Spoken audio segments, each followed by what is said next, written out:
job, David. Thank you. Great song. How many of you, that's the first time you've heard that song? Many of you. It's a great message and song. And I wish that you could have just kind of followed along and looked at the words as he was singing them. That just great message and great Bible truth. And I appreciate the communication of it. Great to see you back tonight. Some of you were not here this morning, but you're back. You're here with us tonight. I'm glad you're here. And the rest of you that were here, I'm so glad that you're here with us tonight. Greatly appreciate you coming to be with us tonight. And I'm thankful for the opportunity to have another step of our journey together during our time. Did you hear what I heard, by the way, earlier? I heard something about cookies, didn't you? So, in closing, let me just go ahead and get right on to it. Man, a living. I heard something about cookies there. I'm thinking we just need to call it off and just move right on. No, I've got a couple of things I'd like to share with you scripturally before we get to it. They'll wait for us when we're ready to go eat here in a little bit. I've got a few names and a few faces together, but many of us, I'm going to probably have to ask more than once. Now, what did you say that name was?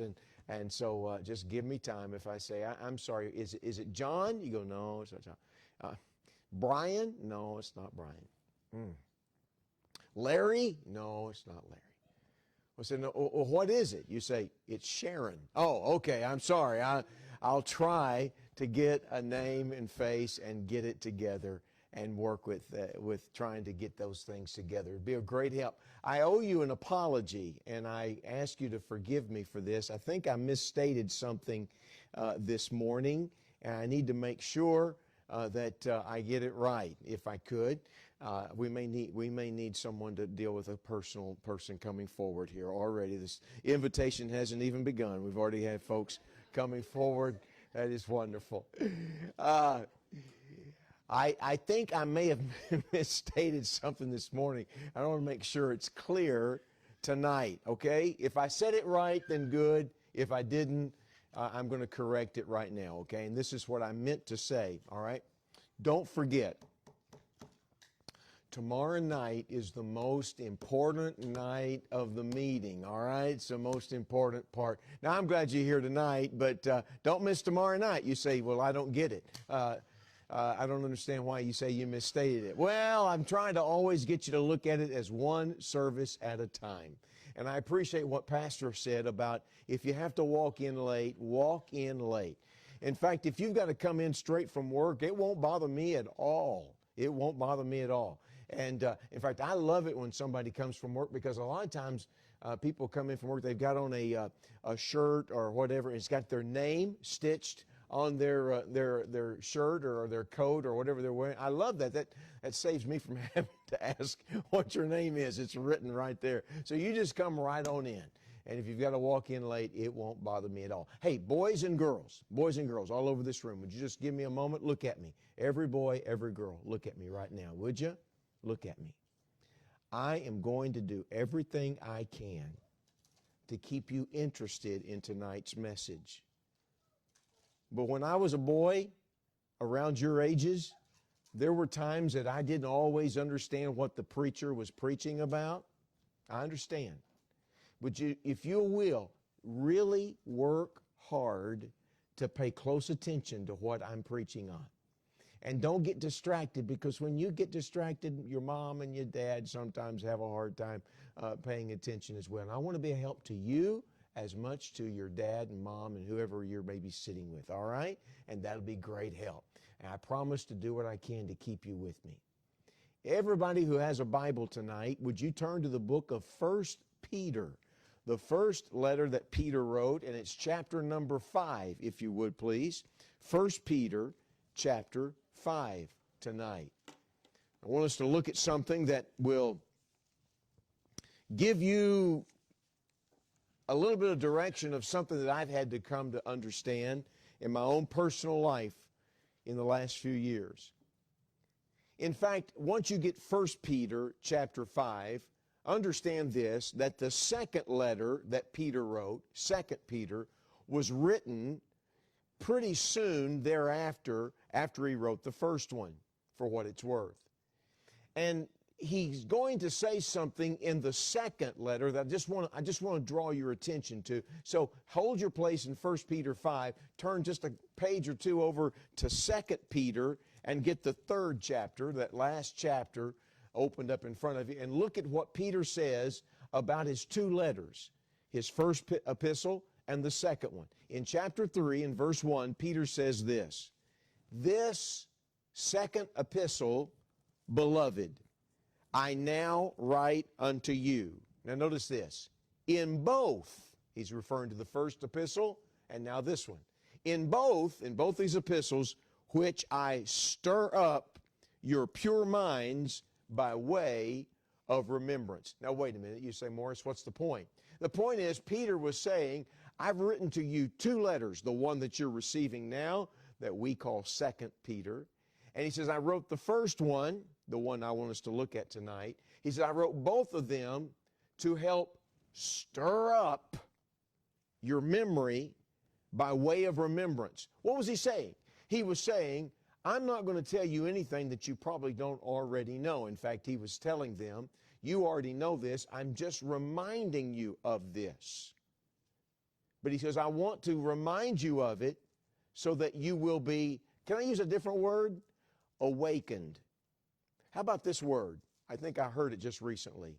Quickened. The word quickened means to be made alive, to be awakened, to be revived. So Peter is saying, I've written both these letters to help you stay revived. Now and back in 1 Peter chapter 5, notice that at the beginning of the chapter, Peter refers to the leadership in the church. In the first 4 verses, he refers to the shepherd, pastors, the elders, the leaders there in the church. Now look at verse 5 of chapter 5. Are you with me? He says, likewise, ye younger, the younger people, the young ones in the church, submit yourselves unto the elder, that is, those who are in authority over you. Yea, all of you be subject one to another, and be clothed with humility. For God resisteth the proud, and giveth grace to the humble. Humble yourselves, therefore, under the mighty hand of God, that he may exalt you in due time, casting all your care upon him, for he careth for you. Be sober, be vigilant, because your adversary, the devil, as a roaring lion, walketh about, seeking whom he may devour. Whom resist, steadfast in the faith, knowing that the same afflictions are accomplished in your brethren that are in the world. But the God of all grace, who hath called us unto his eternal glory by Christ Jesus, after that you have suffered a while, make you perfect, establish, strengthen, settle you. To him be glory and dominion forever and ever. Amen. Father, would you please help us tonight to stay right on track. Help me to say only those things that need to be said and say nothing that doesn't need to be expressed and preached tonight. Lord, I'm just your messenger. Let me be your mouthpiece, and let me be able to say what this passage is saying with your power. And I pray that you'll keep each one of us alert and attentive. And we ask it in your glorious name. Amen. A few years ago, I was preaching in what I do normally every summer, and that is I preach at youth camps, church camps. You know what I'm talking about. Your teenagers go off to camp and so forth. And I preach at various camps across the country. Now, the rest of the year, the other 9 months, other than the summer, I try to put my ministry travels in some kind of a regional direction so that I can drive to my meetings. As I mentioned this morning, I've been in Pennsylvania for 2 weeks, and before that I was in Michigan, now here in Indiana. Next week I'll drive down to Tennessee, and then on it goes. Well, I try to keep a little general direction to our ministry travels.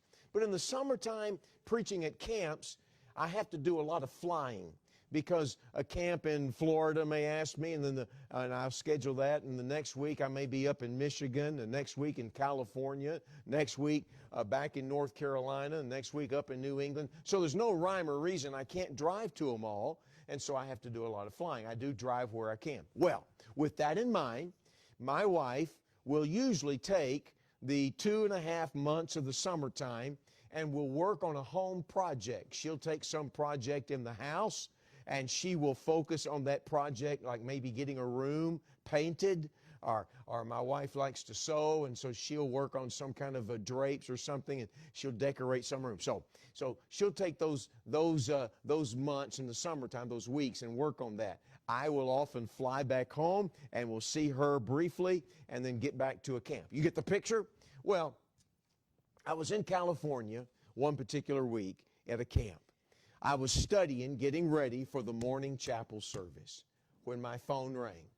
It was my wife, and she said, "Morris, we got a problem." I said, "What's that?" She said, "You know, I got these rooms I want to get painted this summer." "Yes." She said, "There's a sale on at Sherwin-Williams." Now, ladies, you know that word, that magic word, sale. You know, there's a sale on it. She goes, "It's a one-day sale, and I've got to get there today." I said, "Okay." She said, "Well, something's wrong with the car." Now, I had a car, a little old car that she had there at the house that she, we don't drive it much because we're gone all the time. And so she said, "I just tried to get out in the car," and she says, "It's making a horrible sound." She said, "I pulled out of the driveway, and it's screeching and scratching and squawking and carrying on." And she says, "I don't have any idea what's wrong with it." She says, "I just pulled right back up in here in the driveway, in the garage, and called you. What am I going to do?" And I said, of course, I'm not a mechanic. Plus, I'm in California, and I'm thinking about 2,000 miles away. What in the world can I do? And I said, "Well, let me think here." She says, "I got to get there and get that paint because it's on sale today." I said, "Yes, I know, I understand." I said, "I don't know." I said, "Let me think." And I was trying to think of a mechanic that was maybe near our place that maybe would come and get our car and repair it. But I don't know anybody because, again, we don't stay home long enough to get to know anybody hardly. When we go home, we jump into our home and just kind of collapse, And so I said, "Well, let me think. I don't know what to do." And I said, "I'm just not sure." She said, "Well, I've got to get going." She goes, I feel stranded." I said, "I understand. I get it." I said, I said, "Just let me think." I said, "I tell you what, let's hang up. Let me think about it, and I'll call you back here in just a few minutes." She said, "Okay." So we hung up. Now, I had 2 sons here in this area when we lived here in Indianapolis. I had 2 sons. One of them was a youth pastor, I mentioned this morning, and he was at church. He's no more mechanical than his dad, so I knew he was busy at church and he couldn't break loose. My other son was working at a company here in town that I knew that whenever I call him, he's never available. He doesn't even answer his phone when I call him till he's out of work. And so I'm thinking, well, what in the world can I do? And I said, I don't know who else to call. So I decided to call my son, who was at his place of business here in town. And, he's 20-something at the time. And I called him, and I said, and he answered the phone. Well, that surprised me. And I said, "Hey, kid." I said, "Hey, listen." I said, and I explained to him the situation. Mom's car. I said, "It's making all kinds of noise." I said, "Honestly, I think it's brake pads. I think the brake pads are needing to be replaced." And I said, I don't know what to do. And I said, "I was wondering if you happen to know somebody that maybe I could call on." And I said, "I'm out here in California. I don't know what to do." And my son said, "Dad, I got it." I said, "Good. Well, who you got in mind?" He goes, No. He says, "I'll take care of it." I said, No. I said, "Son, I know you're at work. Mom needs the car repaired now." I said, "There's a sale on it, Sherwin-Williams." I said, we got to get it. He goes, "Dad, I understand." He goes, "I'll take care of Mom right now." I said, "Well, no." I said, you're at work." And I said, he goes, "Dad, I'm about to go on break." He said, "I'll drive my car over there to the house. I'll let Mom have my car. I'll drive her car back here to the shop." He says, "I got 3 mechanics that work with us here at the shop." He goes, "At lunch, we'll take the brakes apart. We'll see what they need." He goes, "I'll go out and I'll buy the brake pads." And I said, Whoa.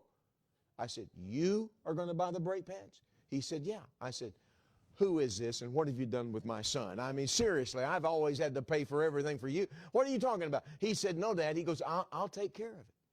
I said, but, and he goes, Dad, I'll have it repaired. By the end of the day, I'll get Mom's car back to her, and then she can give me back my car, but she'll have my car all day long. She can drive. He said, I'll take care of it. I said, well, now, men, you understand this. The husband in me, who's still trying to be a part of the solution way out in California, I'm trying to figure out what to do. And I said, yeah, okay. I said, well, son, I said, what do you need me to do? I'll never forget what his classic answer. He said, I need you to hang up. That's what I need you to do. I said, no. I said, what can I do to help? He said, Dad, I can't call Mom and tell her I'm on the way while I'm sitting here talking to you on the phone. He said, Dad, you're out there to preach. He said, go do what you do. Go do it. I'll take care of Mom. I got it. So I hung up. About 15 minutes later, I called my wife. I said, how about that? She goes, yeah. She said, he'll be here in just a few moments. I got to go. I said, yeah, I understand. With that in mind, can I get you to look at a verse once again in the scriptures that we just read? It's a verse that you almost didn't even hear because you've heard it so many times. But look at verse 7 with me one more time. Peter said, casting all your care upon him, for he careth for you. My son said, Dad, I got it. You gave me the problem. I'll take care of it. You go do what you do. I'll take care of Mom. When Peter wrote this letter to his friends that were scattered abroad, they were scattered because of the heavy, heavy persecution that they were enduring at that time. In fact, much of Rome had been burnt down. Much of Rome had been burnt down because of Nero, the Caesar, who loved to build buildings, and he ran out of space to build buildings. And so he burnt down these buildings in order to build more. And the people of Rome got so mad at the Caesar, they got so mad at their government, go figure, some things never change. They got so mad at their government that they started blaming Nero for what he had done. And Nero, trying to deflect the responsibility, said, no. He goes, it wasn't my fault. No, it's those new people we have all over the empire. What do they call? Yeah, Christians. He goes, let's start persecuting Christians. And the rise of persecution began to take place to deflect the responsibility that Caesar was really responsible for. And God's people began to be thrown to the lions, and they were, in many cases, put up on some big old post and dipped in pitch and in oil and put up on a post and lit aflame so they could provide light for the big arenas, so they could have night games. Horrible, horrible treatment of God's people. And Peter writes this letter to his friends that were scattered all over, and he's simply saying, I know you're going through things that are extremely painful. I know that you're suffering beyond your vocabulary. I know that you're hurting in ways that maybe I, as your friend, can't even comprehend. But I want to tell you something. You are to cast your care upon Him because He still cares for you. You know, about every time I start thinking I don't need to preach on this subject, God reminds me and shows me and introduces me again to people all over this country who are battling one type of struggle after another. All types of emotions that causes us to feel like our Christian life is like trying to drive a car down the highway with the emergency brake on. There are people who struggle with worry, fear, anxiety, depression, stress. Do any of those words describe you? And sometimes we can't even see it because we've become masters at covering what's going on the inside of us. I'm not trying to make something up. because the devil has no new tricks. If he can get you and if he can get me to start fretting and worrying and being disturbed and negative and sad and depressed, he's got us. Because all of a sudden the victory that is supposed to be the kind of life that we're supposed to live with is all a facade in our life. And we sing victory in Jesus when we're living in defeat in our Christian life. Peter was telling people, I know you're going through pain that is beyond human vocabulary. But I'm here to tell you, God is at work in your life. I mentioned briefly this morning. 3 years ago, I sat in a doctor's office. I had had several x-rays taken. They didn't reveal anything. Then 2 MRIs where I had to be slipped into that tube where I had to lay still for about 45 minutes. I had to be given a dye into my system for them to give me a body scan and figure out what was going on with the pain that was in my lower back and lower spine. And I sit there after all that, and one more thing, received a bone marrow biopsy in which they took a needle and drove down into my bone and down into the bone marrow and pulled out of it.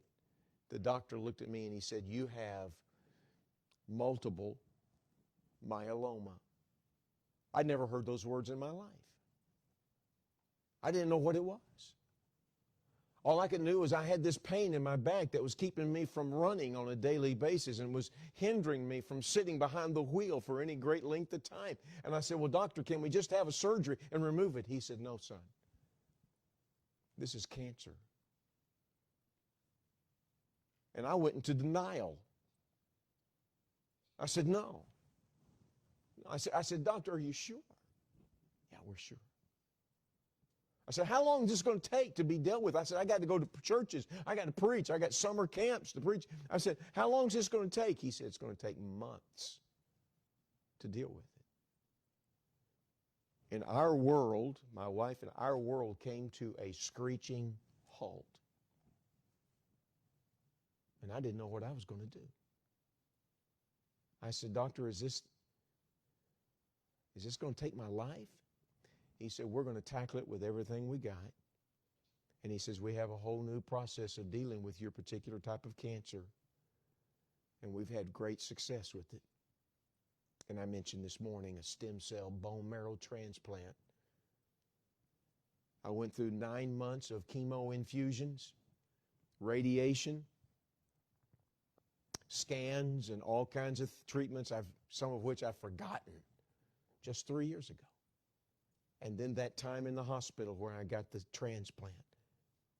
They took my immune system down to nothing and they rebooted it with my stem cells. The doctor said, it's an interesting thing about stem cells. When we take your stem cells out and then we put it right back into you, he said, it's the most fascinating thing. Those stem cells know exactly where to go. They know where they belong in your system. I said, do you think there might be a divine creator? He said, I know there is. The nurses came in on that transplant day, as they did anybody who got that transplant, and they sang not happy birthday, they sang happy transplant day to me. October the 2nd of 2018. Happy transplant day. And they said, this is your 2nd birthday. I looked at my wife, I said, it's actually my 3rd, but I got the point. I've got 2 others already. And I rebooted my system. And I asked them, I said, you mean I got to start life all over? They said, well, it's like a whole system's cranking up again. I said, do I have to do junior high all over again? I don't want to go back to the 8th grade, please. Is my voice going to change? And all the silly things that I could come up with, and in my mind I was thinking, I just want to be able to get through this. And there were several passages that I clung to. I gravitated toward. There were several verses and there were several passages that I literally anchored myself to. And I promised the Lord that if He would let me live, I would praise Him. And I'm going to tell people everywhere I go what He's done. And one of the verses, one of the first ones He gave me, was 1 Peter 5 and verse 7. Casting all your care upon Him, for He careth for you. Can I break this verse apart for us? Because I don't know what you're going through. It may not be a doctor's report. It may be an employment issue. It could be a family concern. It could be a health matter. It could be financial in nature. It could be a relationship problem. It could be an emotional battle or storm.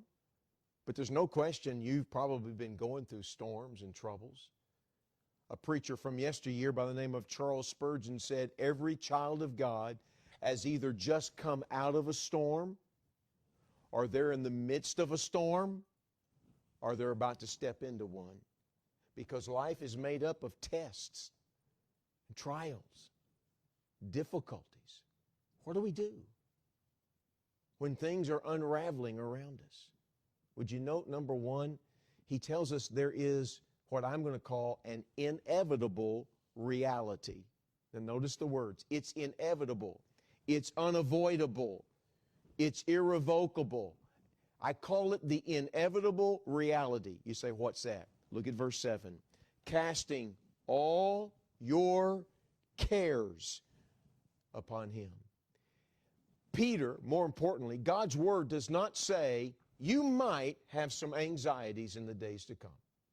He is not saying there are some of you who are reading this verse who are going to have some difficulties, but not every one of you, but it's just some of you. That's not what he's saying at all. It is all inclusive. It is one size fits all.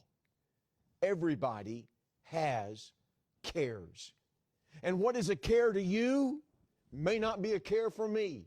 And what's a care for me may not be a burden and a care for someone else. The word care is the word anxiety, anxiousness, worries. You know what I've discovered? I've discovered that in every home, and in every particular home, there's usually at least one person who is the resident worrier for everybody else, all right? Now, but that doesn't mean that we don't all possess the tendency to worry. Sometimes men have a sense about it and they tell, nothing bothers me. I don't believe that for a moment. I don't believe, you let some bill show up in the mail that you weren't expecting, and it's like, how are we going to pay for this? I don't understand. And a father's job, he's got job security. You know what it is? He walks around the house turning off the lights around the house. That's all. I mean, he's got to pay the electric bill, and that's his job, to run around and turn off the electric lights, to save 45 cents every month. And I mean, the fact is, there's not a one of us in this room who doesn't know how to worry. And you know something? We don't get any help in the world in which we live in. We don't. Just watch TV commercials and they'll tell you all the things that you don't have in life. I mean, really, they make their money off of making you want to buy their product. They say, this is the phone of the future. Oh, really? Yes, until it comes out, and then there'll be another phone of tomorrow, and then after that one, it's the phone of infinity. And you look at your phone that cost $800 and you go, what a piece of trash, Man, I got to get that phone, man. That phone on television, man, that thing, it vacuums the carpet, and it'll brush your teeth, and it'll drive the car and wash the car and occasionally make a phone call. I mean, this is the phone that I want. And you think, man, I got to get it. Or some lady watches a commercial and they show some woman whose hair is just stuck up against her head, and she just looks down and depressed. And the guy on the announcer says, are you going to live with that, with that limp and unmanageable hair the rest of your life? Why, this shampoo, which has no parabens. What in the world are parabens? I don't have any idea what that is. There are no parabens in it. This is it. And the next picture is this woman whose hair is just filling the screen up, and you're going to go, I got to buy that shampoo, man. I got to have it. And and cars with all the bells and whistles, and you go out and get in your vehicle that's still a good sturdy car, and you feel like, I just don't have what everybody else has. And we spend our life thinking, I don't have, and I'm not going to be able to to get, and you spend your life worried, frantic, anxious. It is inevitable.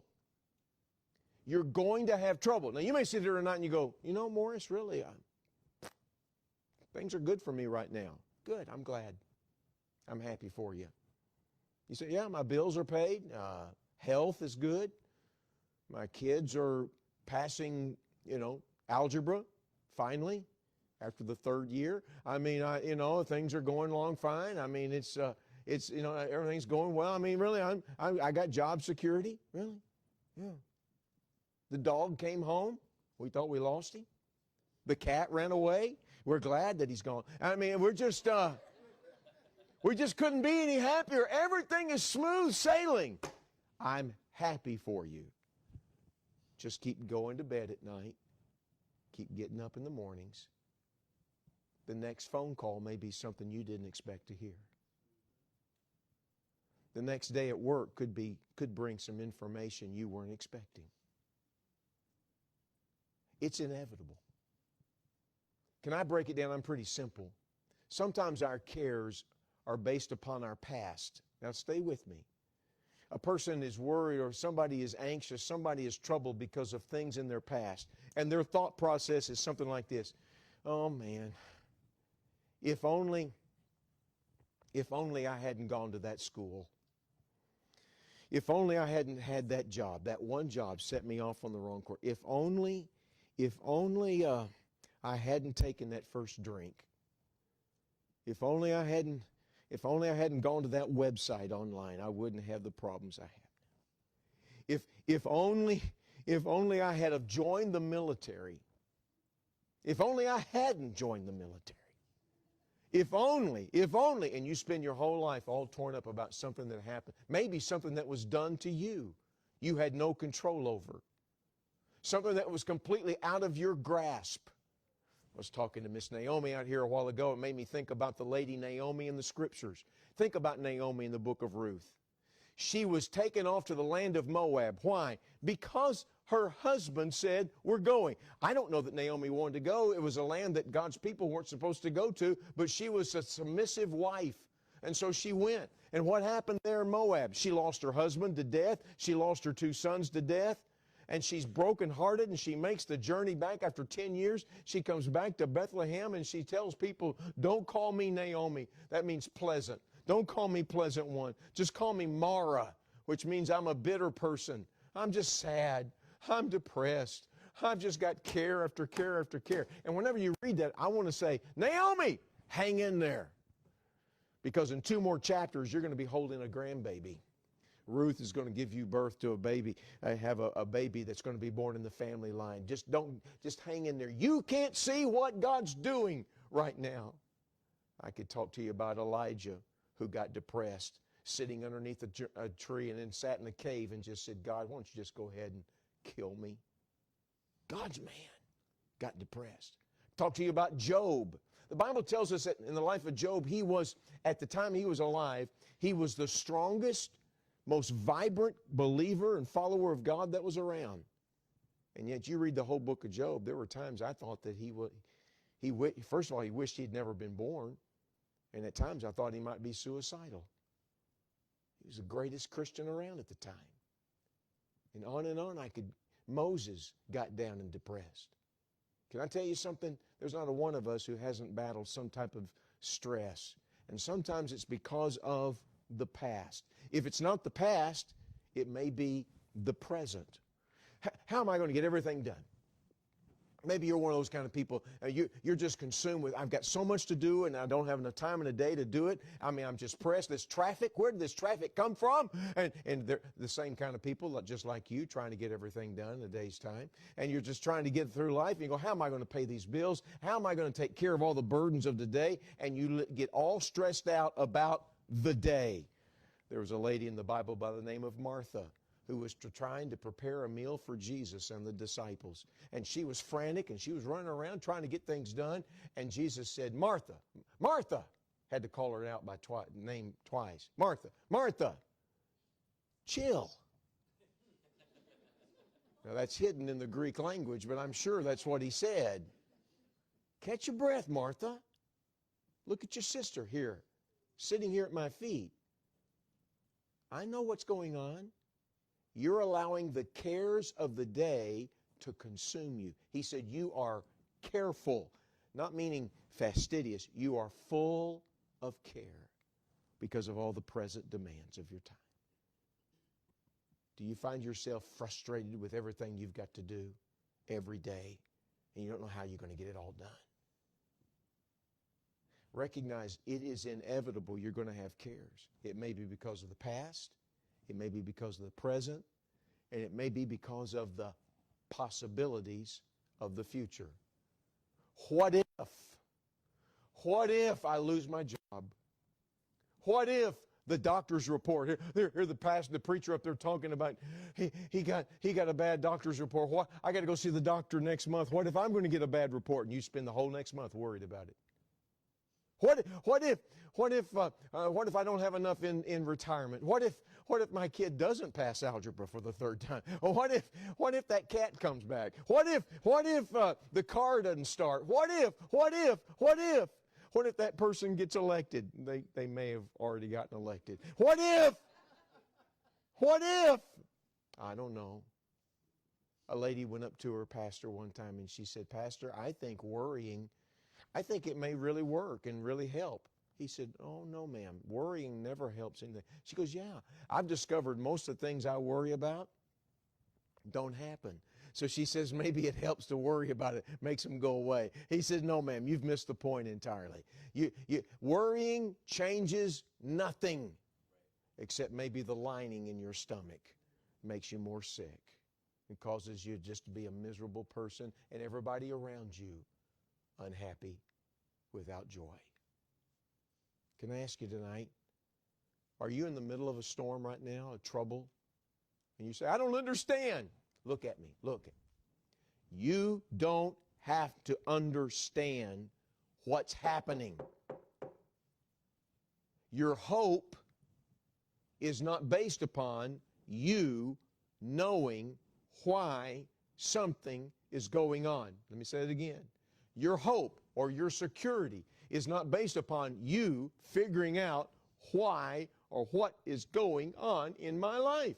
Your hope, your security is in the one who has allowed a problem and a storm in your life. God is not in heaven wringing his hand saying, "Oh my, how did I let that get out of control in that believer's life? We're going to have a special meeting of the Trinity to try to figure out what to do." God knows exactly what he's doing. I used to sit on the floor and play with baseball cards, and my mom would be sitting in her chair, and she'd be working with some kind of knitting, some kind of a cross stitch. Ladies, you may know what that is. She had this little piece of material stretched out, fabric stretched out on some kind of a ring, and she'd be sticking needles of thread down and coming back up and down and coming back up. I was down there on the floor, and I'd look up, and all I could see at the bottom of that ring was a bunch of threads hanging down. And being the loving son that I was, I just said, "Mom, that sure is ugly, And my mom said, "Well, you can't see what I'm doing, so don't worry about it." And I'd look back up and I go, "Well, I don't know what you're doing, but it looks ugly. Why are you taking time with it?" Finally, she'd heard enough of that, and she'd say, "Well, stand up and come over here." I'd stand up and go over there, and I'd get close to my mom, and then I'd look down at what she was looking at. Oh, there was a butterfly or a mountain or a river or some other scene that she was drawing. She knew what she was doing, but from my vantage point, it didn't look good. And there have been times I've looked up at God and I said, "God, I don't know what you're doing, but it sure is making me uncomfortable. It looks ugly from where I'm sitting." And God says, "Morris, I'm doing something you don't know. Don't find your strength in yourself. Find your strength in me. I know what I'm doing." Don't demand an explanation from God. Live in his revelation. Can I say that again? Don't demand an explanation. Live in the revelation. God is doing something that you and I can't see. So first of all, from this verse, Peter says, it is inevitable you're going to have cares. Number two, there is the instant response. Look at verse 7 with me again. He says, casting all your cares upon Him. We know the inevitable reality. What is it? You're going to have cares. But then he says, but here is your immediate or your instant response. What's that? Casting. Casting. The word casting there is a word that means to be thrown with hurriedness, with great energy, with great force.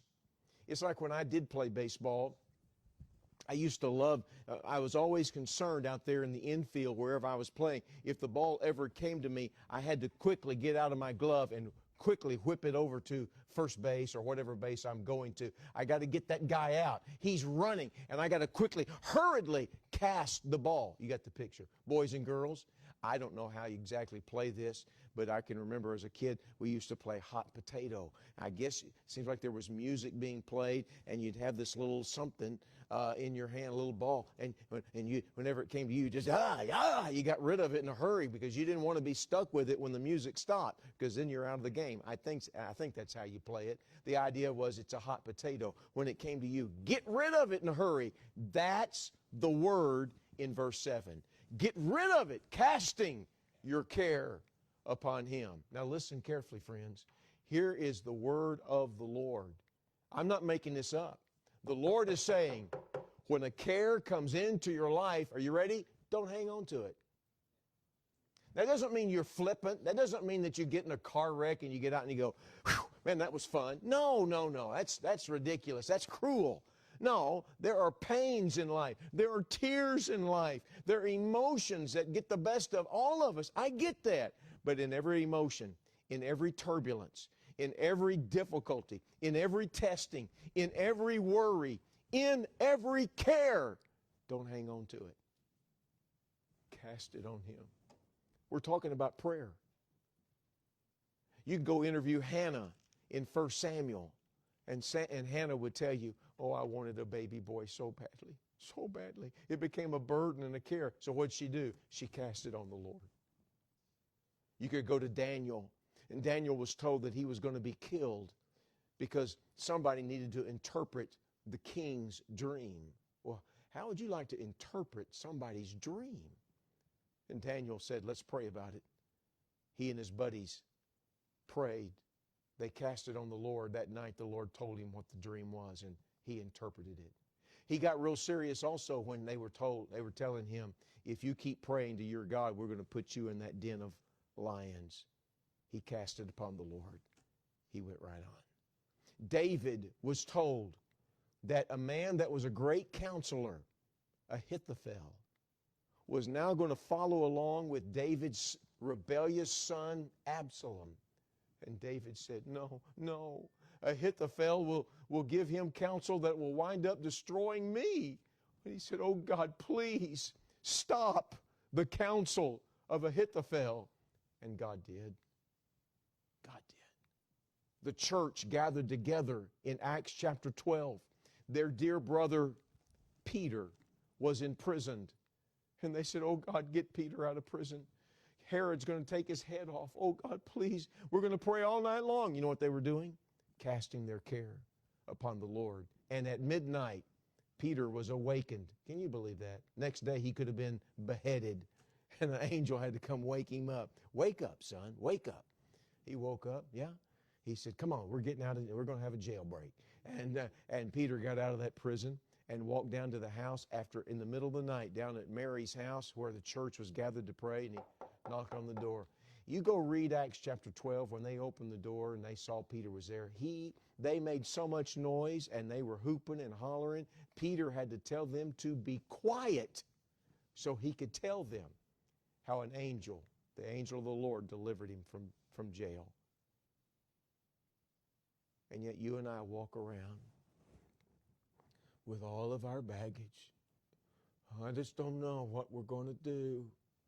I don't know how we're going to handle all the anxieties, and it's really I'm not belittling it. Listen, friends, There were times when I'd sit there in my house and I would just weep bucket loads and just weep. I was under not only a fear of losing my life, but the medicine that I was under was making me, I was weeping at everything. I mean, I was just crying. I mean, I'd be watching a game and they could sing the national anthem and I'd just start crying because I love America. And I mean, I was just weeping. An ant would crawl across the floor. Look at that little thing. I mean, I was just kind of tender about everything. I know what it is to be hurting and scared and fearful. But I also had to learn how to cast it upon the Lord. And say, Lord, I don't know what you're doing. And I don't know what you're developing in me. But I'm going to leave it with you. Is this the way you pray? Are you like a yo-yo prayer? You ever had a yo-yo where you throw it down and bring it right back up, down, right back up? You know that yo-yo method? Are you the kind of person that says, oh, God, I give you my burdens. Oh, God, here, I don't know what we're going to do. Take this burden off of me. Lord, I leave it with you. Now, let me pick it right back up and carry it with me, and I'll just go through life carrying it. Although I gave it to the Lord, but I'm still carrying it. That's not the way we're to pray. I repeat, you don't belittle the pain, but you cast it upon the Lord, and here we go. You wait on Him for whatever He's carving into your life. My son said to me on the phone, Dad, I'll take care of Mom. I've got it. Yeah, but son, what about, no, son, he said, Dad, I don't need you to do anything. You go on and preach. I'll take care of it. Lord, I don't understand. The Lord says, you don't have to understand. I'm doing something. You gave it to me. Now let me have it. The songwriter wrote the words, all your anxiety, all your care, bring to the mercy seat. Leave it there. Never a burden He cannot bear. Never a friend like Jesus. The inevitable reality, the instant response, and finally, the incredible reason. Why should you cast your cares upon the Lord? One more time, would you look at the verse? Casting all your care upon Him, here it is, for He careth for you. Friends, can I tell you something? The word you there is in the plural. You say, well, that's nice. No, it means this. He cares. Are you ready? He cares for, ready? You. You can put your name off to the side. This is not an exclusive club. He says He cares for all of you. All of you. He cares for each one of you singularly with the cares that you're going through. All of the burdens, He brought them into your life so that you would turn around and bring them to Him and you truly begin to know what it is to rest in Him. Look at me. I hope to never get cancer again. I have the kind of cancer that they say it may crop back up in 10 or 12 or 15 years or maybe never again. I don't know. I don't want to ever get it again. But I would take nothing for what I learned 3 years ago about my God. I learned what it was to cast my care upon Him. I learned what it was like to get alone with Him and take long walks and just spend time with Him. I found out what it's like to read His Word and not feel rushed and think I got to hurriedly get somewhere else. I had plenty of time just to spend time with Him. Why? Because He cares for you. Look, sometimes it just helps to know somebody cares. Sometimes it's not so much what they say, it's just that knowing that when they slip their arm around you and say, I care for you and I love you. He cares for you. He loves you. He always has. And He always will. You said, but I don't deserve. I know you and I both don't deserve anything. But He cares for you. He knows what He's doing. When I was a little boy, My dad was gone one night on a business trip. He would be coming in a little bit later. My mom and my sister and I were sitting at the house, and my mom was cleaning, and she thought she heard somebody breaking in the back part of the house. It was a strange occurrence. I'm like a 5-year-old boy. We'd never had anything like that happen before. My mom came running through the house, and we left the house and went to the neighbors and called the police. It was a frightening experience for all of us, especially when you're a 5-year-old boy. And the truth is, I was concerned about whether or not we were going to ever go back to that house. I didn't want to ever go back to it. What if that man is in the house? The police came, they went to the house, they came back across the street to where we were at the neighbors, and he said, Mrs. Gleiser, there's nobody in the house. He said the back door was unlocked. It looks like somebody was trying to break in, but he said, there's nobody in the house. You're good. Well, my mother said, well, we're going to wait for my husband. He'll be home soon. It was pitch black dark by the time Dad got home, and we called him over to the neighbors. We told him what had happened, and I watched my dad walk across the street as he went back into the house to make sure it was still clear. He walked through that house, my strong daddy. He walked through that house, and after a while he came back and he said, we're good. Let's go home. And I thought, go home? I'm not, Daddy, are you sure? And he said, son, it's all good. As we were walking across the street, I got my hands on his pant leg, and I said, Daddy, did you check every closet?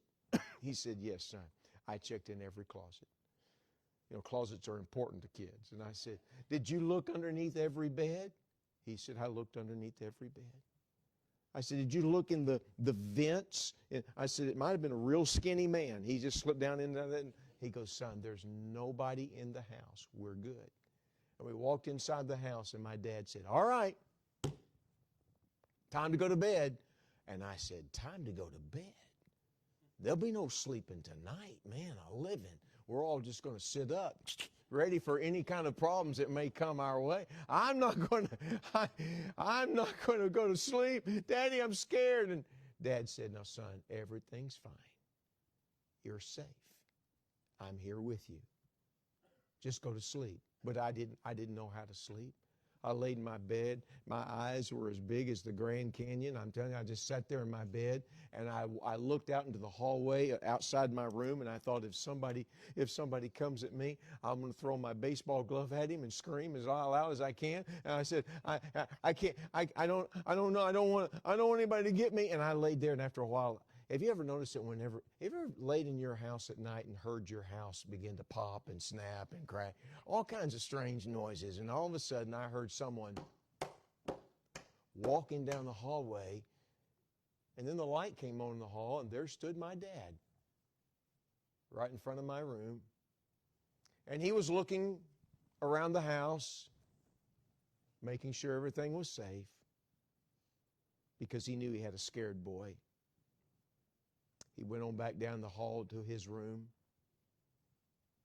Probably 30 minutes passed, and after a while, Dad came walking back down the hall again, stood right by my room and looked around, checking things out.